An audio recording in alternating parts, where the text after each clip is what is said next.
Hey legends, and welcome back. Ever wonder how to turn a simple idea into something that feels like a real movie trailer? Just like our Outback AI trailer, it all started with a plan and solid structure.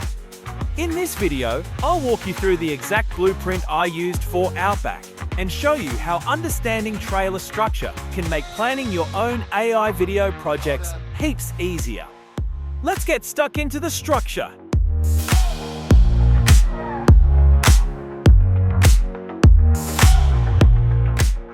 So, here's the framework I followed. It's a pretty standard structure used across the film industry because, well, it works.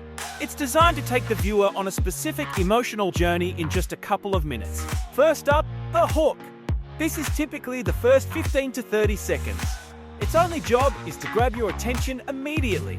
Introduce a question, a problem, an unexpected event, something that makes people think, whoa, what's going on? I need to see more. Next, the introduction. Now that you've hooked them, you need to give them context. State clearly what the film, or in our case, the story the trailer is hinting at, is about.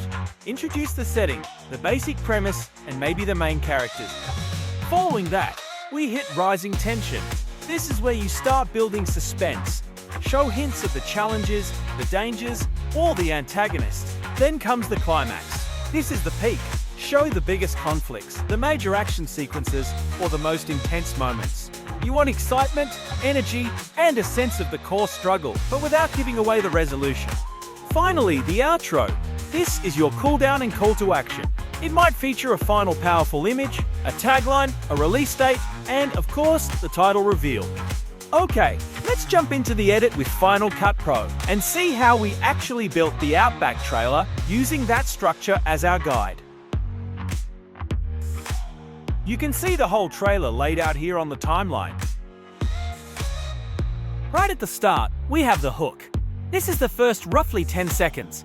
We've got those quick chaotic shots of the burning town and the distressed rabbit phone call. Shortcuts, immediate visual and audio urgency. It does exactly what the hook is supposed to do. Grabs your attention right away. Following the hook, we transition into the introduction. My focus here was introducing our key characters. We have the super cool shots showing off our Australian misfits. It gives the audience a face to the action we just hinted at, setting up who the trailer is about. Next, rising tension. We layer in more hints of the threat, the missing animals, the town's getting worse, the characters preparing. The visuals start getting a bit more intense, maybe the music starts building slightly. It's about building that feeling of anticipation before the main event.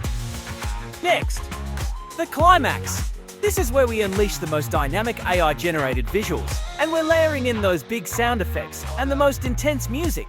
That's all designed to hit that peak of excitement. Finally, the outro.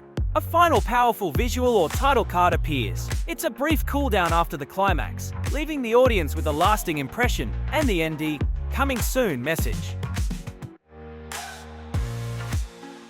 So, by mapping out the trailer using this structure before I even started editing, I knew exactly which types of shots and audio moments I needed for each part. It made the whole process of assembling the AI-generated assets here in Final Cut much more efficient. In the next video in this series, I'm going to dive deep into how I created the music using Suno AI, how I managed different intensity levels from just one musical idea, and how all the audio elements were brought together. If you found this helpful, give it a like, and keep an eye out for future videos. Till next time, legends.